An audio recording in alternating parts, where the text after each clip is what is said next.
It's been a rather busy week for social networking sites. Orkut has been put to sleep, and at the same time, we're witnessing the birth of a spanking new social networking forum called ELLO. The new kid on the block has seen phenomenal interest over the last week or so, recording over 31,000 sign-up requests on the hour. Positioning itself as the anti-Facebook site, ELLO claims to be ad-free and porn-friendly. And while it's kicked up quite a storm, there are several pertinent questions that come to mind. Given the fact that ELLO is adopting an ad-free route, what will its revenue model be? Will its subscribers be actually willing to pay? Does ELLO have the potential to be the new Facebook killer, or will it die on the battlefield like Google's first social media attempt, Orkut? Tara Kapoor spoke to a host of global experts to get you just those answers. Take it away.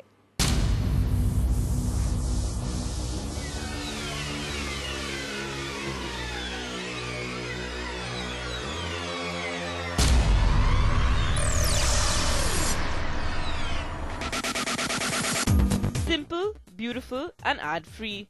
That's how the latest social media site, ELLO, describes itself. And this anti-Facebook site has taken the digital world by storm over the last week or so. Still in its beta stage, ELLO is currently an invite-only site. But that hasn't stopped over 31,000 people from requesting invites every hour. In fact, the hype around ELLO has been so phenomenal that several users have sold invites to the site for around $500 each on eBay.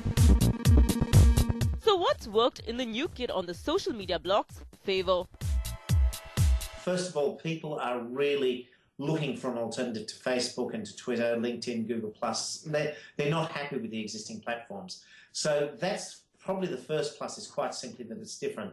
The second plus is this undertaking that the user's data is going to be private. So if the user's data is not being covered by, is not being scooped up by the platform, that's going to be a plus for users as well. Firstly, it's ad-free, and I think there's people who are a little frustrated with social networks where there's advertising there. So we've just seen, certainly I'm here in Europe, and in the last week we've seen the first ads on Instagram, and I know that many people are using that platform, but they don't want to necessarily see ads in their feed. We've seen Pinterest in North America experimenting now with advertising. So I think there's a number of frustrations around, I want a platform that I can be on, that I can connect with who I want to and not see content I don't want to. I really won't want to see ads. And then the final thing is also the piece that's getting a lot of coverage is about you can be whoever you want to be on ELLO versus what's been discussed a lot in the media is around the fact that on Facebook you actually have to be there with your name. So I think there's a number of things that have happened that have actually brought this almost perfect storm for the platform. ELLO launched in March 2014 as an elite site for designers, artists and creators. But it got a massive boost in the last week in terms of user traction because of Facebook's stance against the LGBT community having both real names and persona names. A couple of celebrity tweets later, and ELLO has become a household name, with everyone trying to figure out how to get an invite. Because of the hype, hoopla and virality around the site, many have termed the social media newbie as the Facebook killer. But we've seen this kind of excitement before.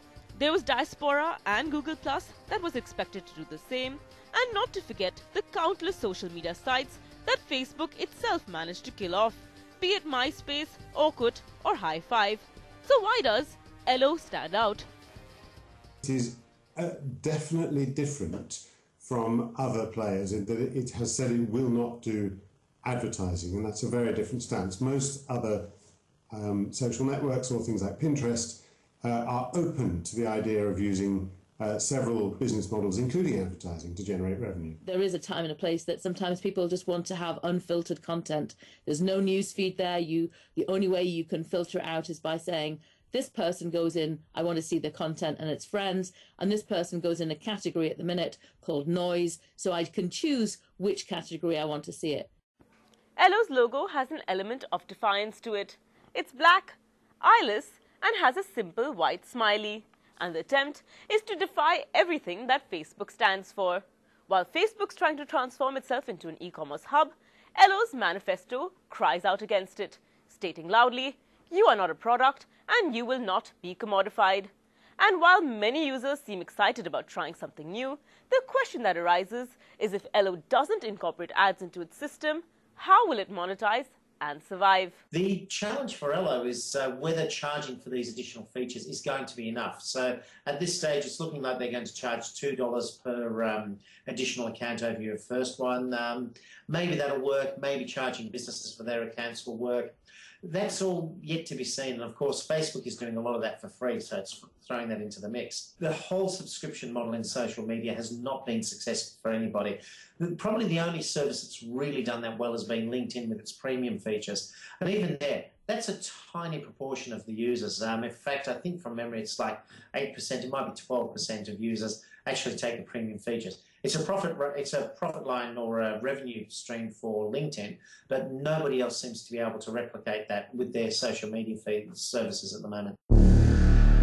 ELLO's founder, Paul Botnitz, was unavailable for an on-camera interview, but he did reply to some of our questions in an email stating, and I quote, "ELLO is a social networking site. Facebook is an advertising platform. We're not competing with them. ELLO is a business and our investors are our friends, and they're committed to our mission for the long haul. We're proving that there's a different way to make money than selling ads, and will save the internet from becoming one giant billboard. There's a better way and we're building it. The main features of ELLO will always be free, but for a very small amount of money, we're going to sell special features that certain users may want to add to their account. We have thousands of people writing in, suggesting features that they would be willing to pay for." So by the looks of it, ELLO is more likely to be to Facebook what Vimeo is to YouTube. An alternative for design-oriented users who want a better home for their content without all the noise, and who are willing to pay a price for that experience. In that sense, ELLO might not be a Facebook killer, given the fact that the social media behemoth has 1.23 billion active monthly users, but it will attract a certain niche audience. And with more and more social media sites like ELLO cropping up, expectation is that Facebook will eventually die out. I think there's, among the user base, some disquiet about how our data is being used. So how people are, how Facebook are using people's data, how they're using that for advertising, how that's being passed on to their commercial partners. And I think that's part of the attraction for ELLO, which has promised that it's not going to do that. A lot of frustration, as you said, be that with organizations who are using pages and they realize that they need to take some specific actions if they want their content to be seen, or to the fact that we've got Facebook Messenger. So now if I want to use Facebook and I've got it on my mobile phone, I've got 3 apps. I've got an app for my business page, I've got an app for messaging, and I've got an app for actually looking at other content on Facebook. And really, do I want to give you 3 places on my mobile device and 3 apps? No, I don't. In fact, according to a report by Princeton in January of this year, Facebook has reached its peak, and the social media site could lose 80% of its user base between 2015 and 2017, following a similar trend as MySpace. After all, change is the only constant, and soon enough it will be time to say bye-bye to Facebook and hello to, well, that's the question mark.